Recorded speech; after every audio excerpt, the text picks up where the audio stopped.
All right, welcome back to part two of the Why Not Us, Why Not Now podcast. Even though the Super Bowl has come and gone, another NFL season has come and gone. The NFL offseason is officially here, and the Miami Dolphins are hitting reset on the roster, at least it appears, officially releasing Tyreek Hill and Bradley Chubb this week. Questions remain on what's going to happen with Jalen Waddle and Tua, but the big fish that they obviously released there was Tyreek Hill. 4 seasons there. He had some great moments there. He had some great years there. One of those years, he had a season that was so great that the NFL players voted him as the number one player in the league. I thought that was a mistake because he plays a position where he's dependent on somebody else to give him the football. That's the only reason I thought it was a mistake. KB, I saw your face right there. It had nothing to do with Tyreek Hill and his talent, but the fact that he's dependent on somebody else to give him the football, I just don't think that it's smart to put a receiver in a slot like that. But it doesn't surprise me in any way whatsoever that this is what happened. I think that this is best for the future of all parties involved, and the same for Bradley Chubb too. I believe he can still help a team, but it was time for the Dolphins to close this chapter, and it's still another piece of this chapter. I think they're going to close, and I don't think it's Jalen Waddle. I do think it's going to be Tua. But KB, let's start off with you on this one. Just where do you sit on what the Dolphins did here and the potential future of Tyreek Hill going forward? Yeah, I'm good with it because like I think that you weren't winning with them. You're not gonna win without them. So you might as well reset, get ready for the future, get some flexibility, and have some ability to sign some key free agents when the time comes. I think you still need to make a decision on Tua because I do feel like that as long as Tua is the starting quarterback of the Miami Dolphins, their ceiling is pretty much set. I don't feel like that he gives them the best opportunity to win. And I felt like that this team had too much money tied up into, basically a guy who's out who, had one of the most gruesome injuries that we've seen. A pass rusher where, Bradley Chubb, I still feel like is gonna be an effective pass rusher if he lands with the right team. Jalen Waddle, I feel like he's growing into being a superstar. I think he's a star right now because he does excel in a lot of areas, but I think he's not quite there. I think he's on the cusp of being a superstar. If he gets with the right quarterback, he will be, we looking at a possibly all pro. But I do feel like that they had to make this Tyreek Hill move because at certain points earlier in last season, we were looking at possibly him being moved. And I was all for that move because I was like, if you're going to be bad, just be bad. Don't kind of be bad. Don't be 1 foot in, 1 foot out with the whole situation. Just be bad or be competing. But you can't be in that middle area because once you're in that middle area, it's hard to get out of it. So if all your money is tied up into a few of your skill position players, you really have no ability to be in a position to compete because there's too many holes on that roster for them to have the money tied up into the players that they had it tied up into. So I do think that, it was time. Like you said, he had his moments. He had a season where he had one of the best offensive seasons of his career. But I do think that what's next for Tyreek Hill, honestly, a lot of people have been clamoring for him to return to Kansas City. I don't, I don't see that out of the realm of possibilities. Just because, like I said, the familiarity with him, Pat Mahomes, Travis Kelsey, Andy Reid, Eric Bieniemy coming back to be the OC now. I think that that might be honestly the best destination for him. You can make a case for a couple of other places that could use a speedy wide receiver that can take the top off of defense, but as far as I'm concerned, Kansas City has been and always should have been the place that he was. Like, of course, I know he wanted his money, but Kansas City gives him the best opportunity to win. And with Mahomes coming back at some point from his injury, I don't, like I said, with enemy coming back, I feel like they need that camaraderie. They need that continuity that they had in all those runs that they had. They need it all back. Might as well get the gang all back together. If you're gonna do some, just do it all. So I think that's the best destination for Tyreek Hill.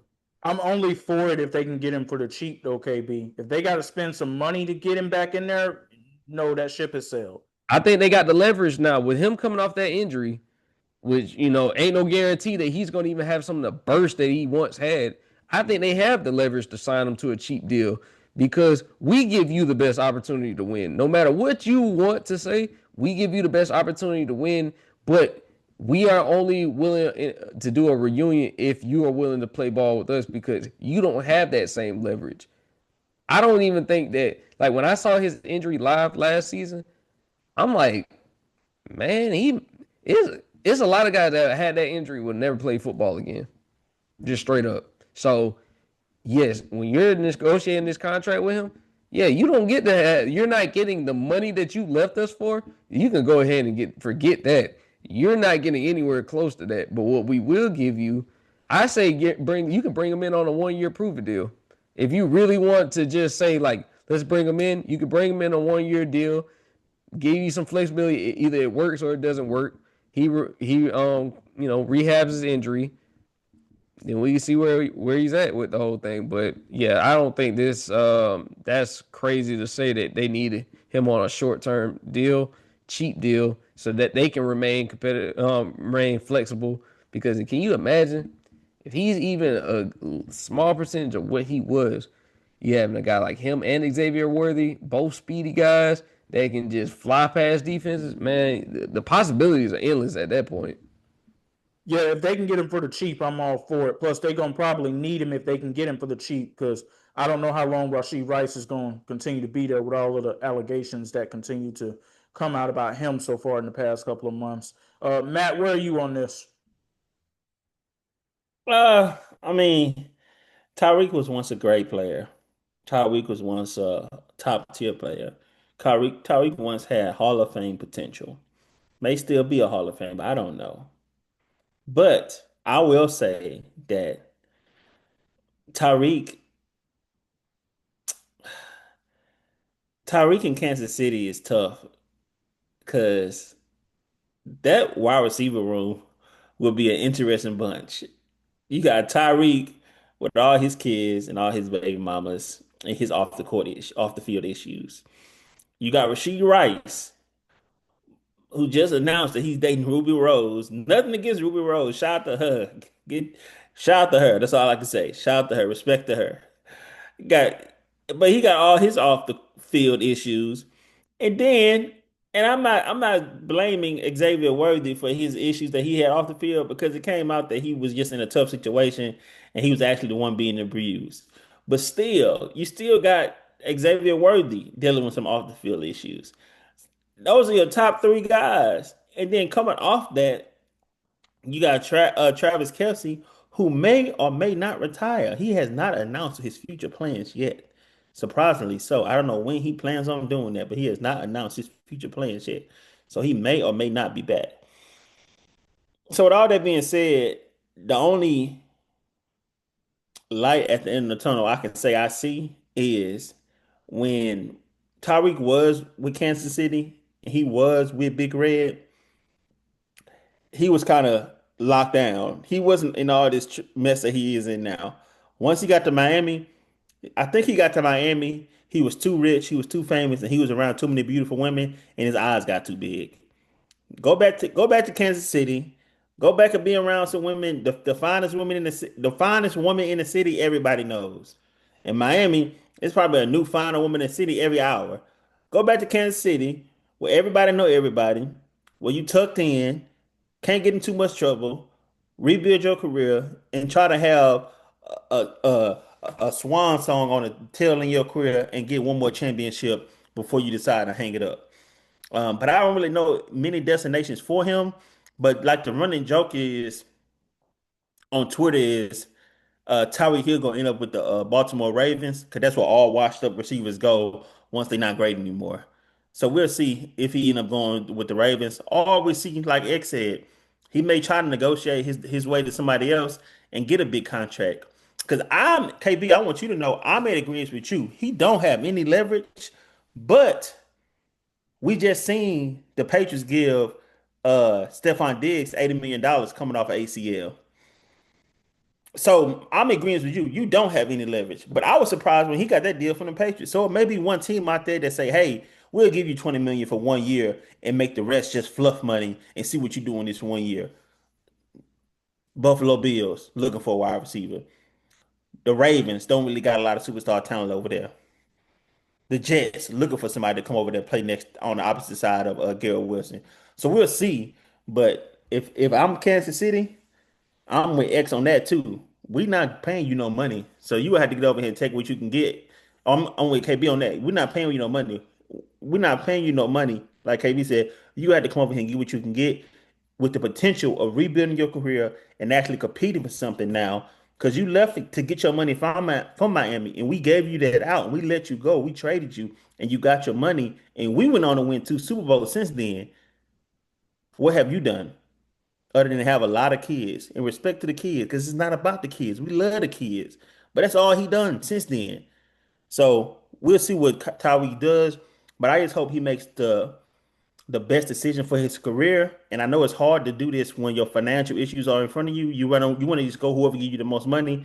But I hope he make the best decision for his career and his long term longevity. He definitely is still currently statistically on a Hall of Fame trajectory, but it's not a lock yet.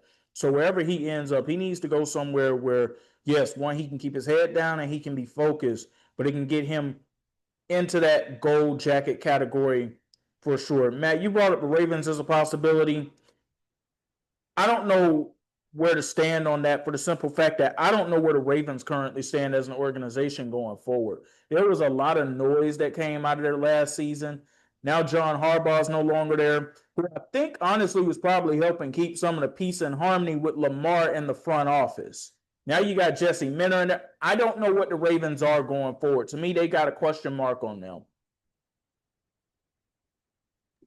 I agree. I can see that. I can see. I mean, it's just a new era. John Harbaugh gone, so he been the coach for the last 20 years. So we go see how things go going forward. Now that they got a new coach over there. I do think Buffalo is an interesting option, though. What you think, KB? It's interesting, but for the wrong reasons. I think it's interesting because I'm still not sold on what Joe Brady is going to look like as, as the head coach. I don't really know what they're going to bring because, like I said, they still got a lot of holes. And if you're relying on Tyreek Hill to be your main guy, when you still have like guys like Khalil Shakir, like I feel more, safe about their tight end options than I do about their wide receiver options at this point because, I don't look at I don't get excited when I see their wide receiver core like Khalil Shakir, Keon Coleman, guys like that, Josh Palmer, like those guys ain't really moving the needle for me one way or another. You add Tyreek Hill to that coming off of the injury, like it's intriguing, but not for the reasons I would think it's intriguing. I think that they're still you got a superstar quarterback in Josh Allen, so that's why it would be intriguing. And he's on about to have a season where he's going to have to answer a lot of doubt because the way he went out, he got to answer a lot of questions. So he could definitely, do something with Tyreek Hill, but I think that he needs, I just put him in Kansas City because I think the familiar setting will help, get him back to where he needs to be as a player, who's trying to, still prove that he can contribute to a championship. I think that's the reason why I would put him back in Kansas City. But if he were to end up at any of these other locations, I'm not, opposed to it. But I just think the fit is too perfect in Kansas City with everything that they're bringing back in to try to rebuild something because, they haven't missed the playoffs since this thing started. So I think that this is a very important thing for them to get him back in the building. We'll see what they can do. Yeah, Buffalo's an interesting option, but if they were to go after a superstar name wide receiver, to me, the number one name on their list would probably be AJ Brown. But because they've already had Stephon Diggs in their building with Josh Allen before, and we saw how that ended, I question if Buffalo is going to go after the quote unquote diva wide receiver again anyway, no matter how talented they are. I mean, how do y'all feel about that? No, I agree. I mean, it's only so much diva wide receiver you can put up with as an organization. So it's a lot, especially back to back. So I definitely agree with that. They should want to look to more of a low maintenance wide receiver room.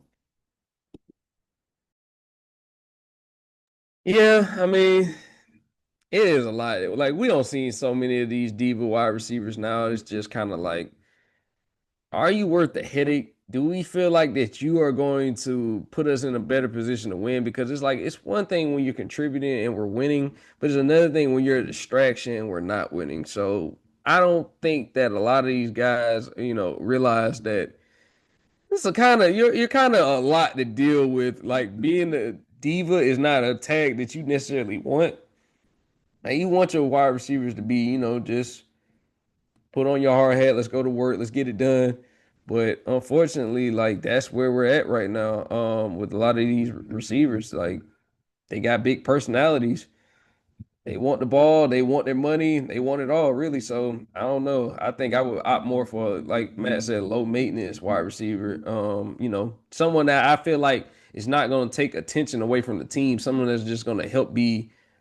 They're more focused on the winning aspect of it than their individual numbers, and that's very you don't really see that too often with a lot of the wideouts nowadays. So one name I want to throw at y'all, if I may.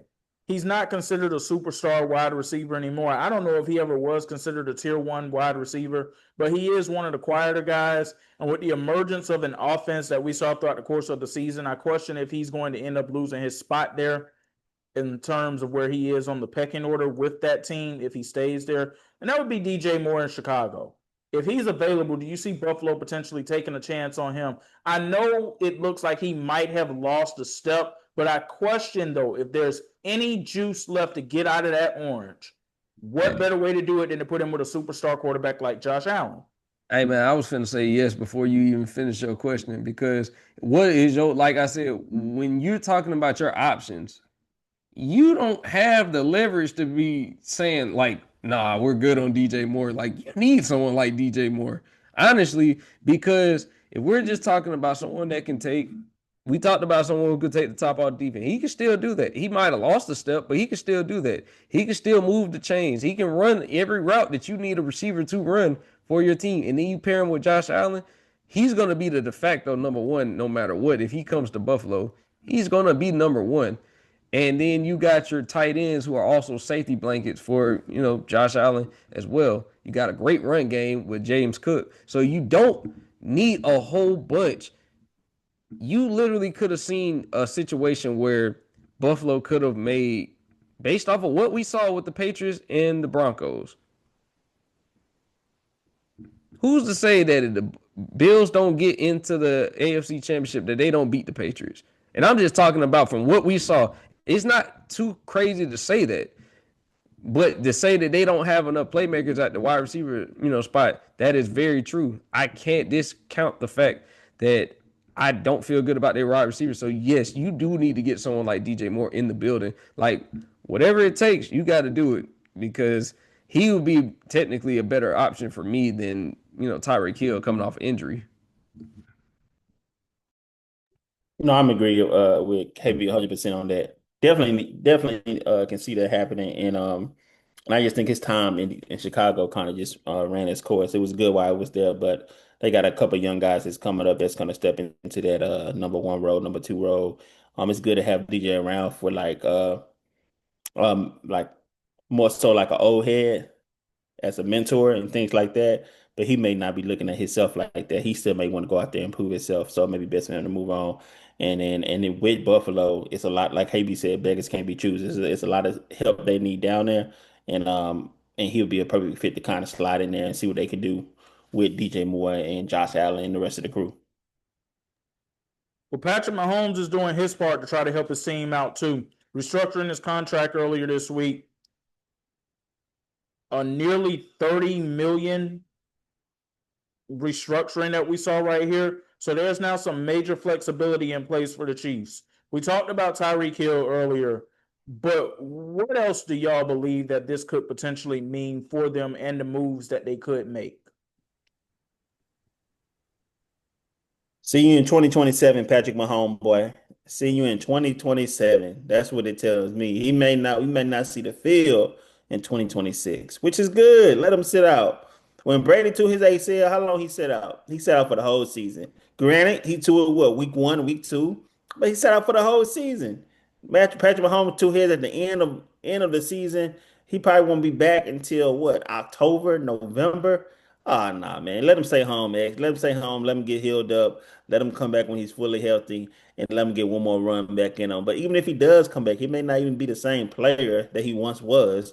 Um, Early on, it's gonna take him a while to get his mojo back. Because I still think Patrick Mahomes is the best quarterback in the NFL. I know a lot of people like Josh Allen, a lot of people like some of these other guys, but I still think Patrick is the number one guy until stated otherwise. So. But as far as moves they can make, they got to improve their offensive line. Rasheed Wright got to stay out. Wright's got to stay out of trouble, and bringing in one more wide receiver help would help tremendously. And the defense was not the defense that they once was when they won the Super Bowl the first time. When they won that Super Bowl, not the first one, the back-to-back one. That's what I meant. Not the very first one, the back-to-back, the first one of the back-to-backs. Their defense was very elite. The defense was carrying them throughout that whole season, and then Patrick Mahomes just made Patrick Mahomes magic in the playoffs. But that defense is not like that anymore, and they seem like they want to make some moves to improve that defense. So that's the main thing I think they should work on. But improving the offensive line is key. And that's the story for every team, though. You always want to make sure you got a good offensive line. And I think giving Patrick Mahomes any time is a good thing with him being the best quarterback in the world and come looking to get his revenge after only winning 6 games. Patrick Mahomes played a whole season, dang near, and won 6 games, y'all. That's crazy. But yeah, wish him the best, a speedy recovery. But for me, I don't want to see Patrick Mahomes to 2027. So let me ask you a question before KB chimes in on that. Are you indicating that maybe some of this restructuring was done because he knows he probably will not try to play next season? Or are you simply just saying see you in 2027 anyway because you don't believe that he should come back from that injury going into next season? Both. What Shannon Sharp said, BOFFOT. Both. I think it's he doing it because one, he doesn't plan to play next season, if at all, not a bit. I mean, just a little bit. And two, he honestly wants to help his team. I mean, think about it back to the first time Patrick Mahomes signed that 10-year deal. Patrick Mahomes signed a 10-year deal early on into his career when he could have signed a 3 to 4 year deal and broke the bank every single year with them. But he took a team friendly deal. He wanted to help his team out. He wanted to do all he can do to compete for championships, and he just always been that guy. So I think, regardless of the injury, Patrick Mahomes would have did this because Patrick Mahomes has proven by his track record that he's willing to take pay cuts and move things around to help his organization as a whole. That's committed to him because I'm always pro get your money, man, and I'm always telling players to get their money. But Patrick Mahomes does that. But I think it's both. Patrick Mahomes is a good guy. He wants to help his teams out, and he wants to make sure they get the good pieces around him and his other players. But Patrick Mahomes himself, in his mind, he's going to tell everyone he's going to be back week one. To the fans, when he talked to them, he going to tell everyone he's going to be back week one. When week one rolls around, we go see what Patrick Mahomes at. And I'm okay saying I'm wrong, but I got to see it to believe it. KB, where do you fall on this side of the spectrum? I think you only make a move like this when you realize that you're just coming off a 6-win season. Patrick Mahomes suffered a season in the injury at the end of it. I think this was honestly, I think this move, you don't make this move unless you're trying to keep that championship window open for a little bit longer. We don't know how long this thing is going to ride out, but I think that him restructuring that contract, giving them that much flexibility because he took a cut. He took a major cut because he wants to make sure that the problems that he had this year, they don't happen again. Like, you do upgrade that O line. And I was going to ask y'all, this is a question for both of y'all. Do you look at the Chiefs possibly looking to revamp that running back position because Pacheco and Kareem Hunt haven't really done much of significance in a couple of seasons. Like Kareem Hunt being more of a goal line threat, Pacheco possibly, if you look at him as more of a receiving back, that's what I look at him more as than an actual traditional every down back because that's been the one position I've seen that they need help in. We just saw DeMarco Murray. He's going to be the new running backs coach, but What do you look? Do you see them happen? Looking at trying to upgrade their running back room. KB, that's not even a question, honestly. Like, yes, they're going to upgrade their running back room. My question is Jeremiah Love going to fall far enough down in the draft for them to get him? Because if he does, that's who they're going to go with. Yeah, and I remember you had said something about him at one point. I just, I don't know. It's just I could see it. I could see a world where he does slide to the Chiefs, but then I can see a world where someone saying, "I really like what he brings to the table. I think he's a physical back. We need him." Like I said, with this, they got to just look at their team needs, man. Like I said, O line. I look at the wide receiver position. I look at trying to bolster up that defense. Where, like I said, for Spagnuolo, this wasn't his typical year. He's used to, being a menace on defense. He usually has those guys going, and they just didn't have it this year, which is the reason why I felt like they lost a lot of games outside of their offensive struggles. Like they just literally couldn't get to the quarterback. They couldn't, turn the ball over. They couldn't turn anyone over. It was just those little things that they had that I felt like, were the reason why they had a down year because even before the Pat Mahomes injury, they weren't playing good ball like at all. So I do think they got a couple of positions that they need to, you know, take a real good look at before that we can say like the Chiefs are really back. Because like Matt said, this might be a down year because if Pat Mahomes doesn't come back, don't have any expectations. Put all your chips on 2027 season, the 2027-2028 season, and just roll with the punches. However that is, you just use if he does not come back this year, use this as just an evaluation year to evaluate the talent that you currently have and see where you can improve on because you're not going to be like we already saw the AFC West was a gauntlet this year. So if he's not there, I don't give them a chance to win the AFC West. I'm going to be completely honest. No, especially not with the new addition with the Chargers with Mike McDaniel coming in as their offensive coordinator. No, Patrick Mahomes has to be there for them to have a shot to do anything on a competitive level. But I want to throw one more thing at y'all because I only mentioned Jeremiah Love. I find it very interesting that they're bringing in DeMarco Murray to come in and be the running backs coach at the time they're bringing him in. Him coming from Oklahoma as their running backs coach on the college level. If it's not Jeremiah Love, it's somebody else that they got in mind. And I don't know if Oklahoma starting running back from a season ago is declaring for this draft or not. But I could see a world where they end up taking him in the later rounds. They're not going to take him with a first round pick, obviously. But he might be somebody that they see on the board as, okay, we can probably grab him in the later rounds.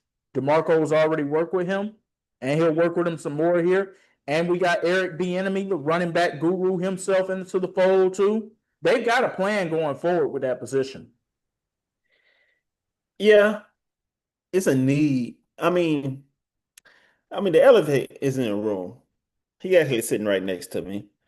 My boy out of LSU, who they took in the first round, and he seemed like he scarred them because ever since they took him in the first round, Clyde Eller, for people that don't know, ever since they took him, they really been kicking the can down the road when it comes to the running backs. Like they took that was their one investment, and since then they were just like, okay, from now on, we just gonna try to do this by running back. Then it didn't help that Patrick Mahomes went on and won a Super Bowl with um Pacheco. It's like what's Pacheco was what, a 6 round pick, a 7 round pick? Like he was like deep in the draft. He was Somewhere late. in one of those rounds. Yeah, so they were just like, oh yeah, we even gotta like we don't even need to invest in a top tier running back.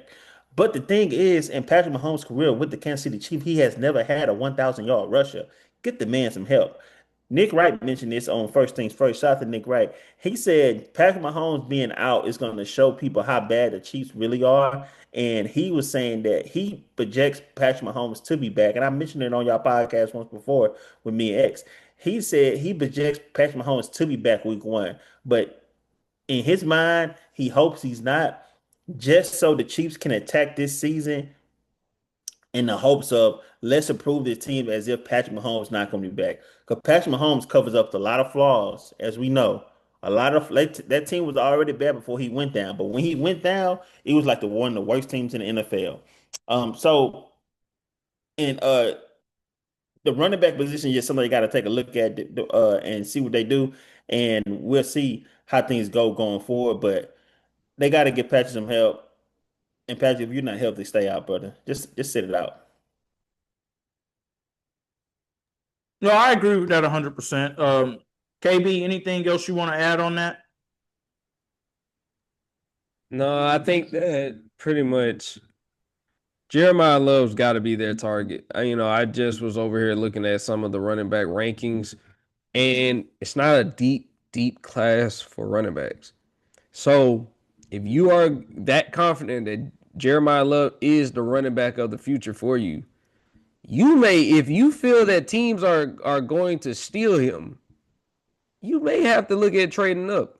I don't know what you would give up, but you like that's if you have to be 100% sure on him, and you have to be 100% unsure on the running back room that you currently have with Pacheco and Kareem Hunt to say that we are going to like go get Jeremiah Love no matter what it takes.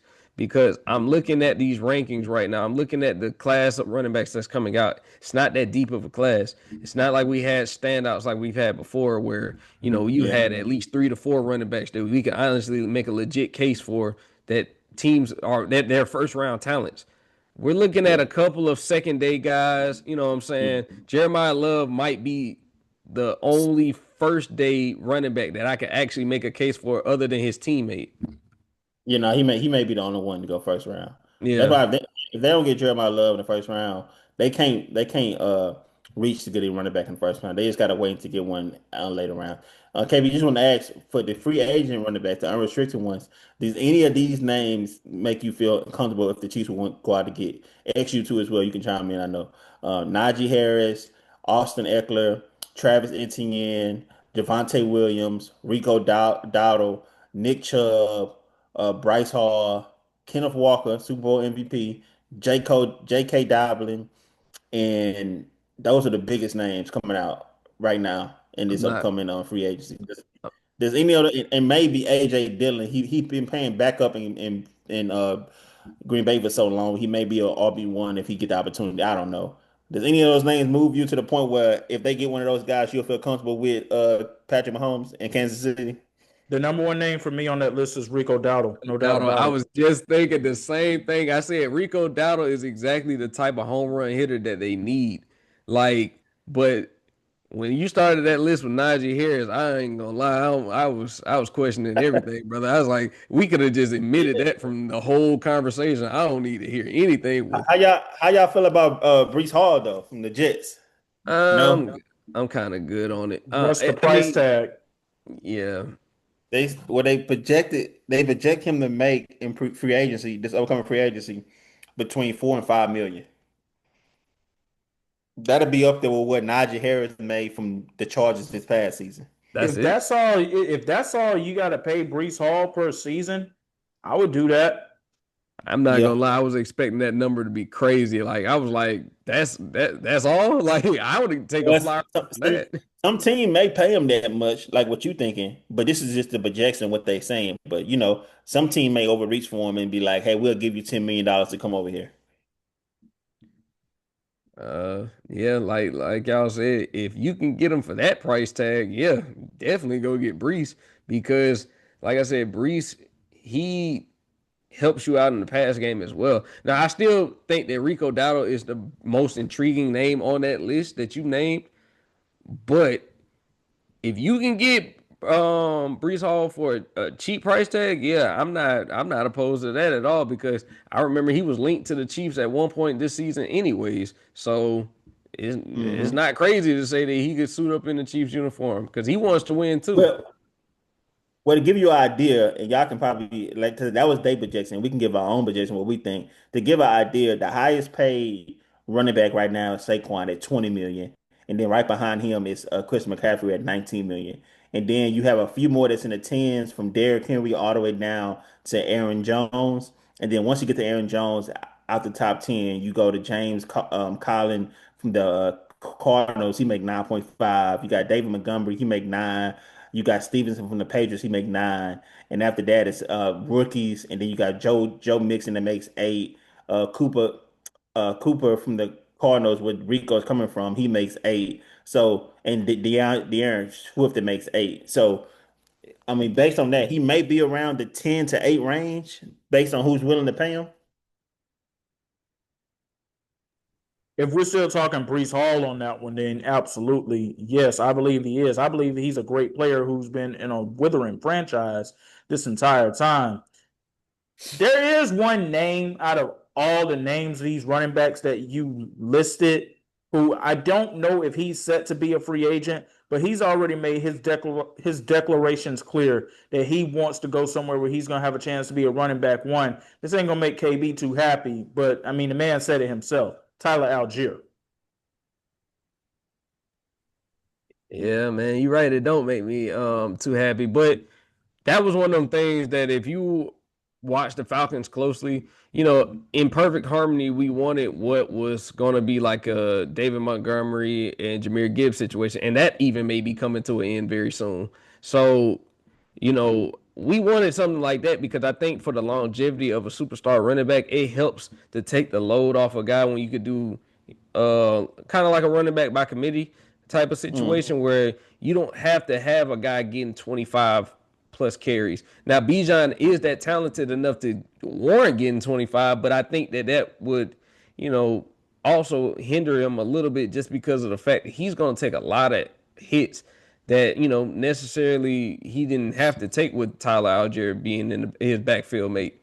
Because you got to think about it. Tyler Algier has not lost a fumble while he's been an Atlanta Falcon. That's something that's the type of security that you need. I think that Tyler Algier, he deserves to get a payday. I'm not even gonna front and say, that he don't deserve it because he does. He deserves his money. You know what I'm saying? He's been a 1,000 yard rusher before.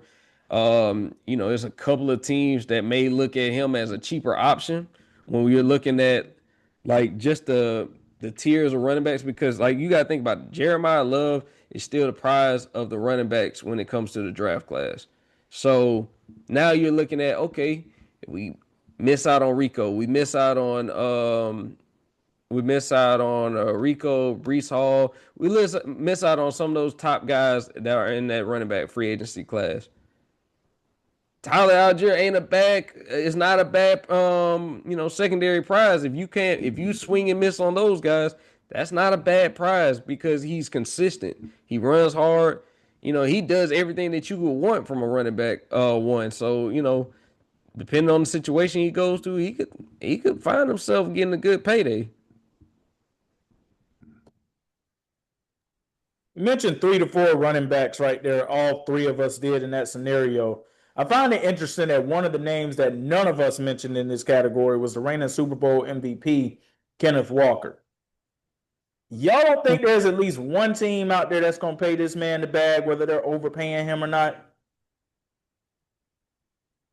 I don't. I just don't, man. He didn't show an I mean, he had glimpses when he was in Seattle, and I thought he was gonna be more of the guy. And a lot of people, and like I said, I watched Kenneth Walker a lot, mainly because he was on my fantasy team and I drafted him pretty high. So I was expecting a lot out of him. Um, and a lot of people was kind of indifferent about his how he was sharing the rock with what's the boy name? Zach Chardonnay. Charbonnet. Yeah. Yeah, Chardonnay in Seattle. So people was like they should give Kenneth the ball more, but it was just like he just never popped as a guy that could be that guy for them. But somebody may take a chance. I mean, Seattle already came out and said they're not bringing him back. They say they're not franchise tagging him, and they don't plan on signing him to a big deal. So he's on the open market. So somebody may give the Super Bowl MVP a chance and let him be that RB one for them. And he may prove to be that guy for them. But I just don't see him as that from everything that I saw over the last 2 years with him. But he may surprise us because I didn't think Rico Dobbins was going to be that good of a running back either. But he I'm going got to give out. you a team that I think is honestly going to overpay him. And I think it's right up the ballpark for them to do something like this. The Arizona Cardinals. Yeah, yeah. But they got to figure out what they're going to do with James. They already paying him. I think they're going to find a way to get off of that. He's coming Okay. off of another serious injury. So no disrespect to him, but he's coming off of another serious injury and he's just getting older. I Yeah. think they're going to come off of that. It wouldn't be a bad space for him to go to Arizona. He want to go somewhere where he's in a dome for one, in warmer weather for two. So Arizona's not a bad place. They have a nice dome. They have a nice stadium. It's nice. They have a lot of rebuilding to do, so he may get an opportunity to build there. That would be tough though to go get your former team like that. But maybe that's something that he could be looking forward to, some revenge games. Now, I don't Yeah, know how much that plays up in his favor, but I mean, we've seen things like this happen. I mean, Cooper Kupp went from the Rams to the Seahawks. And part of the yeah, reason he did that was because he wanted to play the Rams twice a year. yeah. True, true, true.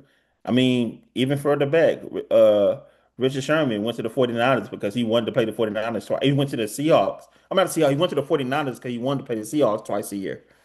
Yeah, and that was part of his decision. People even say he took a pay cut to go to the 49ers.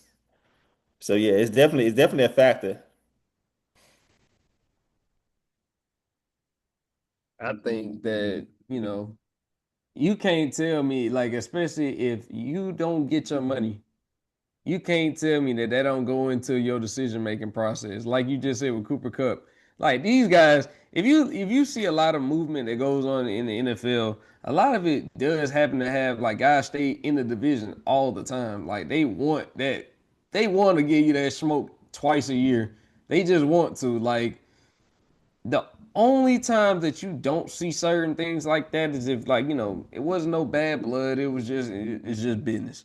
But when it's like something personal, you're gonna see guys stay in the division. So I would see a situation where that NFC West, hey, Kenneth Walker might, if you want to get your money, I think that's the perfect place to go because, like I said, a lot of teams, he won them over with that Super Bowl performance. Like, even though he didn't score, it was just the way that he basically was the engine to that offense for that Super Bowl. So, you know, I hope he gets his money though, because I don't think they win that Super Bowl as convincingly as they did without some of his efforts that he had on the ground. So.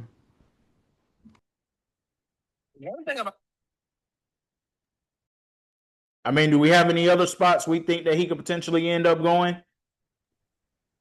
I just hope he don't come to Houston.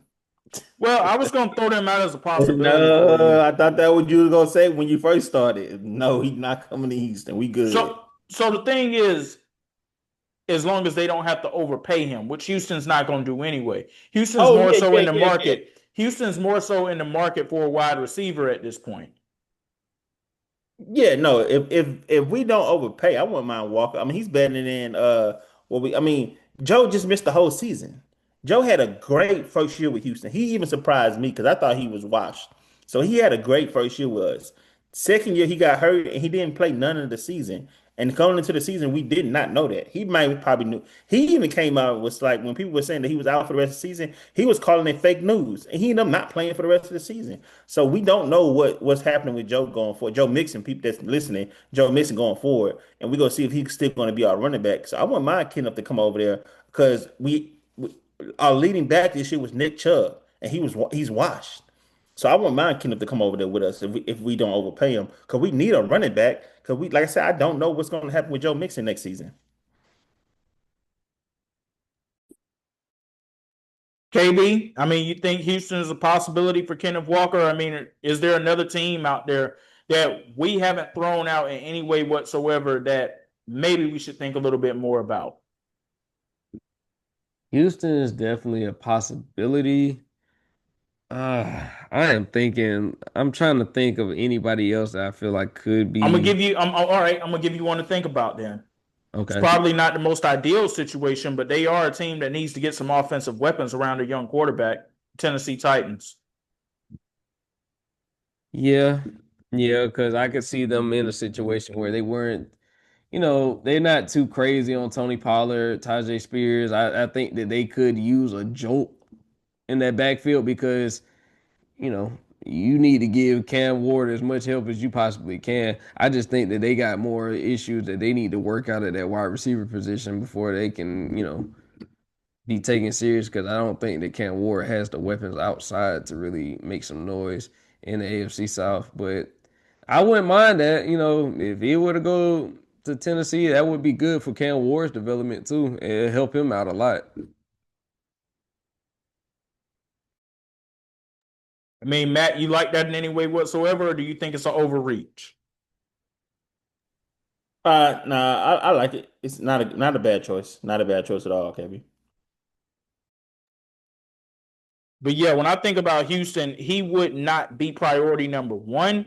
I think they're more so looking at the wide receivers market in particular. I mean, Matt, you already know my thoughts on this. I really think they're going to try to do everything possible to bring a guy like Mike Evans home to close out his career.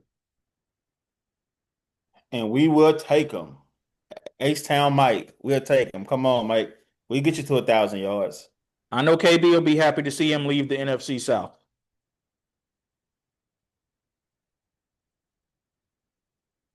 Yeah, definitely. I don't need those issues no more.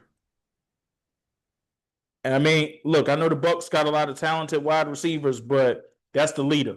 That's the leader of the offense. That's one of the two leaders of the team right there with Levante David. I don't think things would be the same there without him. So we'll wait and we'll see what ends up happening with that. Something that we touched on briefly last week that I want to touch on with Matt here, and that is the future of Max Crosby with the Raiders going forward, because there's been a lot of talk this offseason so far about how he could be done with Vegas or he could be coming back. Now, Max Crosby himself came out last week and said that he never gave any true indication that he wanted to leave Vegas. I think he may be trying to save face right there just a little bit.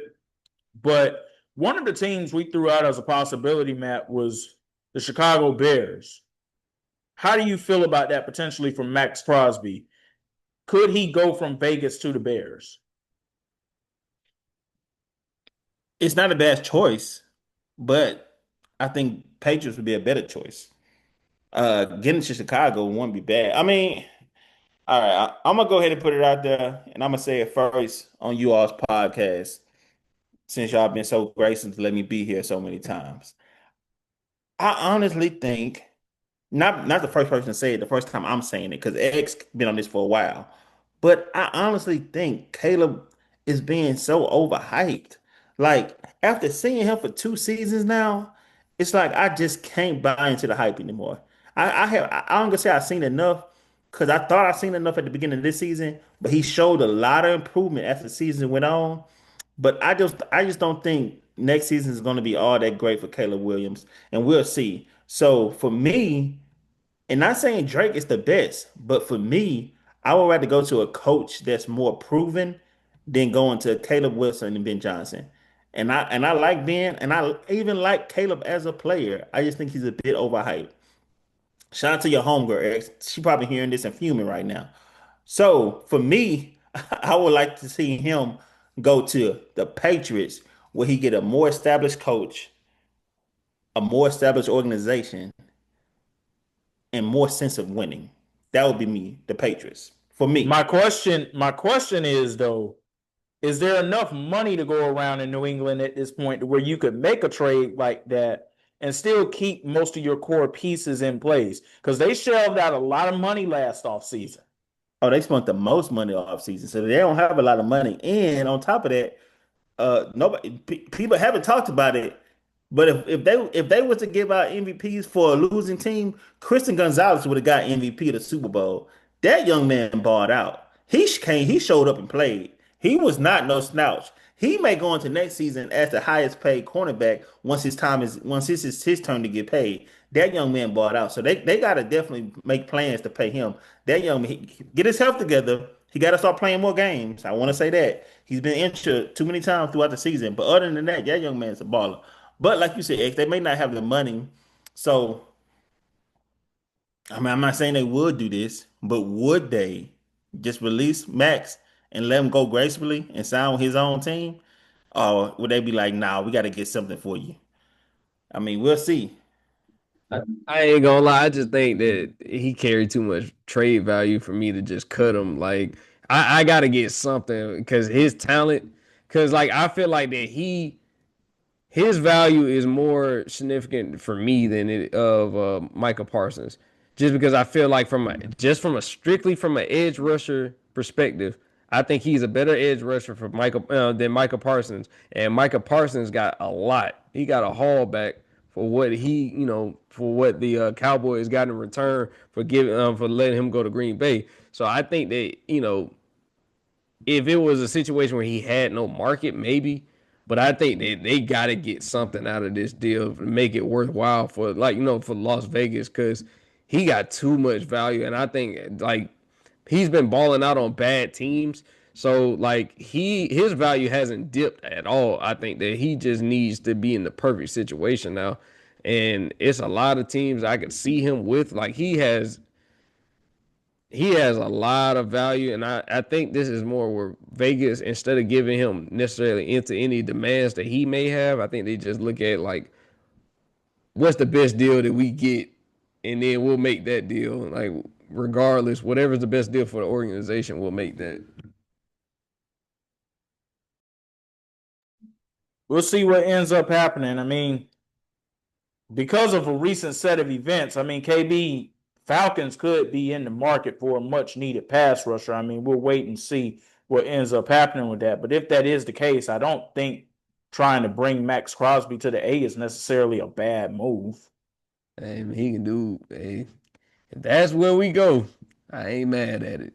If losing James Pierce but picking up Max Crosby is the that's what some people consider as a consolation prize. Hey, I need more consolation prizes because I could definitely see a world where we got him coming off the edge. We still got Jalen Walker. We still got a host of guys that we still bringing back. We still need to sign a few free agents like Caden Ellis back and Devon Diablo. But hey, I'm not mad at it. I'm not mad at it. So if that's what we got to do, got to do. Heavy. Who could be your quarterback? Man, Come on, man. Who could be the I quarterback? just really right now I'm looking at just a 1 year bridge quarterback. Because I'm not sold on Penix. If you ask Okay. me, I would pick up someone like a Malik Willis or Mac Jones just to hold down the fort because I don't think the Falcons right now are set up to compete for a championship. I don't. I I'm just gonna tell you right now. I'm gonna tell you right now before you even keep going on that. You might view them as a bridge quarterback. I might view them as a bridge quarterback. Matt might possibly view those two men as a bridge quarterback. But if that's how the Falcons view them, you're not getting either one of them. Because with the lack of quarterbacks in this upcoming draft and free agency, somebody's going to be willing to overpay them. Yeah, especially Malik Willis. I think that the tape that he showed in the few games that he did start, I think that was enough for him to, somebody's gonna take that chance. Like you said, it's not a loaded free agent class as far as the quarterback position goes. And he's young, so he got a lot of upside too. Oh yeah, he go get paid. Mac will have to get traded for because they still got another year under him. You're not a believer in Penix at all. Is it his health or his play? If he was 100% healthy for the next 10 years, would you want him as your quarterback? See, that's the thing though, because even in the games that he did start this season, he didn't look great. So, Okay. and Yeah, then that's yeah. I think that the age and the era of strictly pocket quarterbacks is dying. Like you have to have mobility to move the pocket at some point because a lot of the reason why, we looked at his injury history, Penix having the injury history that he's had. If he was unwilling to, escape the pocket and run for a certain plays, he's definitely gonna have be even more timid now. You can't have that many season-ending knee injuries in your 20s at that and just think that this is just gonna be he's gonna be even better. Like we don't know because we know that he does have zip on the ball, he does, but it's a lot of plays that I can go back and point to that I think that Penix looked his best in the 3 game sample size that we had the year before last, where he showed me enough in that. But this past season, as a full-time starter, no, he did not look good. It was at times where I was like, man, we got to put Kirk in because it was times where he has bad mechanics inside the pocket. Like that Yeah. 30-0 Panthers game, like I don't think that people understand. One of those pick six, he threw flat foot. He threw flat foot. You can't certain things. It's like his health ain't got nothing to do with it. He just got some things that I'm just not sold on. But I Yeah, think that was more, the Falcons one and their bad management. organization. Yeah, I That mean, yeah, because go ahead, man. no, I said one thing I would say going into the season, and I'll be done. I kind of know this wasn't part of our topic, so I ain't gonna hold you. One thing I would say going into the season, because like I Mm. said, I'm a Falcons fan too. I haven't been one as long as you, but I watch and my cheer for them. That's my team in the NFC. AFC overall, Houston Rock, I mean Houston, Texas, everything. But one thing I would say, coming into the season, they should have just let it be a competition. Just let it be a competition. Let him and Kirk compete for it and see who win. But there's just to hand it to him was a bit premature. And I feel like Terry had did that to prove himself because he was pressuring Raheem to pressure him, Morris, the coach, pressure him because he knew they was in a bad fix and he had to make it seem like his decision was the right decision. That's one thing. Two things. Here's a list of some unrestricted free agents coming up. Any of these guys give you any inkling that could come inside and be a bridge quarterback or just to compete with Mike as a quarterback? We have Daniel Jones, who may get signed with the franchise tag, Aaron Rodgers, who may go back to the Steelers. Then the rest of these guys are just straight free agents. Russell Wilson, Marcus Mariota, Tyron Taylor, Zach Wilson, um, Joe Flacco, Kenny Pickett, Jimmy Garoppolo, Mitchell Trubisky, Chase Kenney, Trey Lance, and Malik Willis. It's a tough class, man. I mean, I was waiting to hear something that was going to get me excited, but nah, I mean, like, you talking about as watered down as you can possibly, like, if this was the class I had to compare anything to, it'd have been the Zachary Ricochet NBA draft class. Like, it's just bad, man. It's just bad. The only thing I say when I talk about the Penix issue is a lot of people saying that, they still believe in Penix. And, I say this, you can't just blindly put belief in someone. You got to actually see results. And yeah, he had a couple of games. He has moments. He has spot moments. But when you look at overall, you are not just going to miraculously get over your fear of running when you've had all these season-ending knee injuries. It goes from college to now. My only problem I had with the Falcons was the fact that you picked up a quarterback. You paid a $100 million guarantee to a quarterback coming off an Achilles injury, only to draft a quarterback who also has injury history, who's also injury prone. So the logic in that is no one is gonna give you credit because Penix looked good in these couple of games. No, because the ultimate thing that you're looking at, you drafted him out of, like, you don't draft a quarterback that high if you don't plan to start him. That's first off. And if you were going to draft him, the Kirk Cousins signing made even less sense.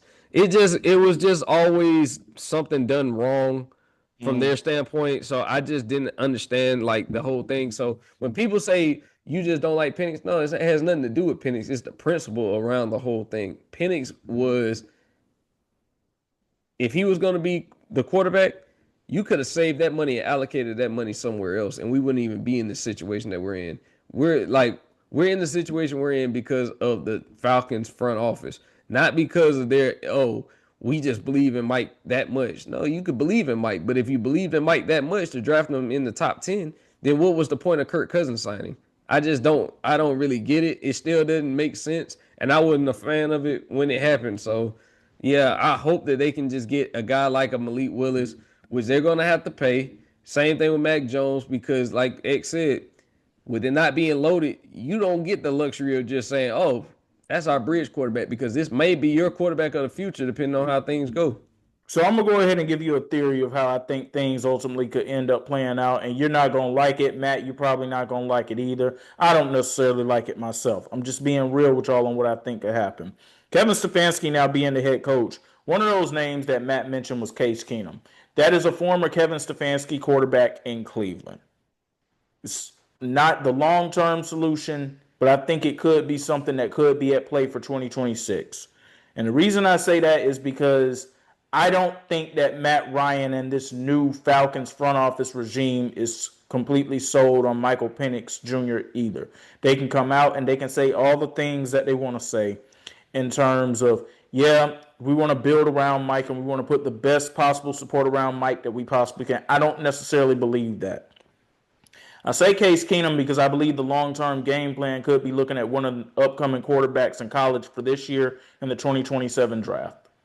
I already know you don't like that, but I think that that is a real possibility that they might be looking at.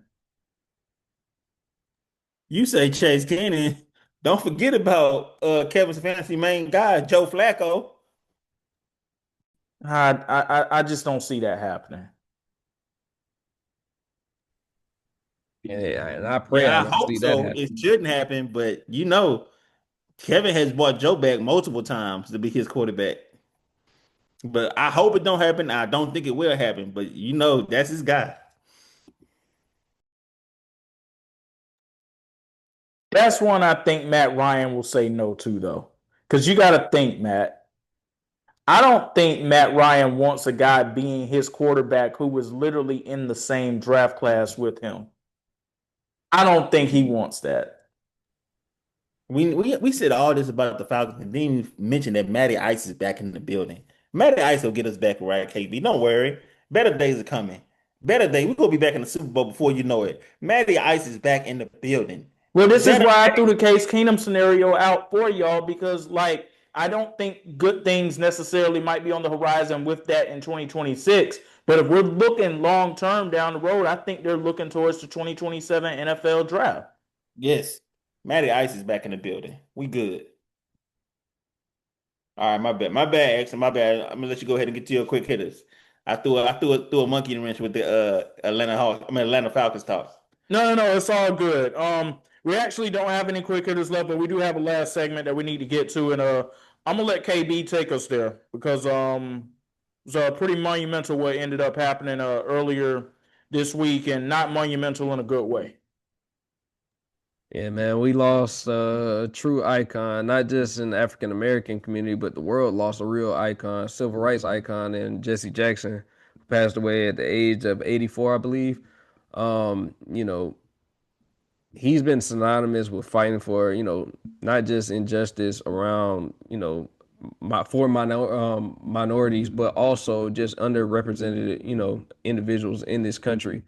He did a lot of work, you know, just to bring especially African American men.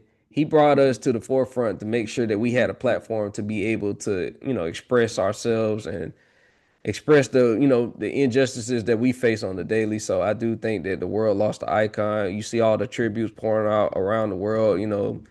Um, he was someone that he was always. I felt like every time that there was something that went on, you always see him and Al Sharpton somewhere at a press conference, speaking on some of the issues that happened, especially when it came to like police brutality that, has been going on throughout the country, especially during the, COVID years. So, yeah, I think that this was just, a good opportunity. I felt like that, us as a platform we could use to highlight, his impact on the world, his impact on, minorities, especially African American people. And so we just, wish to give him his flowers and condolences to the family, to, everyone who celebrated this man, and everyone who had a relationship with him. I think that his impact is still going to be felt throughout the world. So just wanted to say, rest in peace to a true legend, a true icon. And that's pretty much all I got. Oh yeah, yeah. For everything he did, great man. A member of Omega Psi Phi Fraternity Incorporated. Did great things for his fraternity and for the greater good of America and the civil rights movement. Uh, One of our true, still living heroes from that era.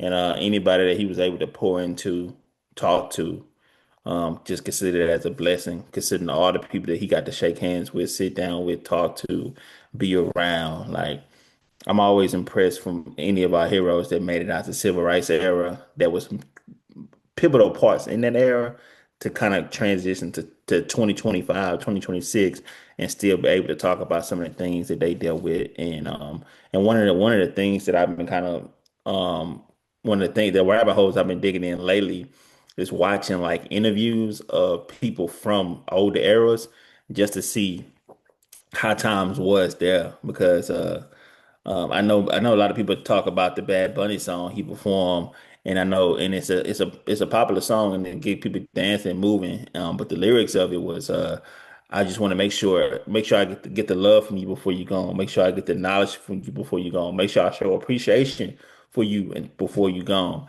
And that just always got me. That always, even before that song, that always got me thinking like we want to show respect to the people that came before us, because a lot of the things that we have today we would not have anything if it wasn't for the generations before us. Everything that they put up with, everything they fought for, we so lax. Not saying us on this pod, but just us as a generation, as a community, we so lax and take for granted everything that we have today, not knowing what everybody that came before us went through for us to get here. Even me getting certain jobs that you get, working at a bank, owning a car, having a bank account, like stuff like that that people was not privy to in generations before us, and people had to fight and died on the line for us to have simple rights that we take for granted every day. And Jesse was one of the people that was in those fights, and true legend, RP to him, everybody all the shoulders that we stand on, and he was one of them. And I just always want to show respect to the people that came before us because the simple things that we have today, us being able to walk down the street without being bothered, it's stuff that they just didn't have, and they fought for us to get that. And I just always want to show respect to everybody that came before us that put up with those type of things and made it easier for us to be here today. But the fight continues. We still not done. We still got ways to go. So for the generations that's here listening, just know that we got to stand up and continue to move forward and continue to push it forward for us to have a greater good. So in 20 years, 30 years, 40 years, the generation that come after us can say the same thing about us that we are saying about the ones that came before us. I echo everything that y'all said 100%. And I'm really glad that Matt said what he said there at the end because when I got the news on Tuesday morning about Jesse Jackson's passing, there was a sadness that grew over me. Not necessarily because we lost Jesse and he lost his life per se. As sad as that is, he's been having health challenges for the past few years. So, and especially as believers, I know we all on here on this podcast tonight, we're all Christians. We believe that, when you do the work that it is that God assigns you here to do, and you're a faithful servant, there is a better place waiting for you in eternal life. So, on one hand, I'm glad that he's no longer suffering and he's in a better place. But where the sadness instantly grew for me was the fact that Jesse was one of our pillars, and we keep losing our pillars. And Matt, you pretty much touched on this, and I'm going to say it too. There's not enough of us in our generation who are stepping up to become those next pillars. And we're living in a time where we need pillars, whether it's our older pillars or whether it's people of our generation to become those next pillars. So, absolutely, thank you to Mr. Jesse Jackson for everything that he did, everything that he was, and everything that he will continue to be, as his legacy will continue to live for generations to come. We will never forget the work that you did to help make this a better place. That's going to do it for this edition of the Why Not Us, Why Not Now podcast. We thank Matt for joining us tonight. For Matt and KB, I'm X, and we're saying peace. Peace, y'all. Appreciate y'all. Peace.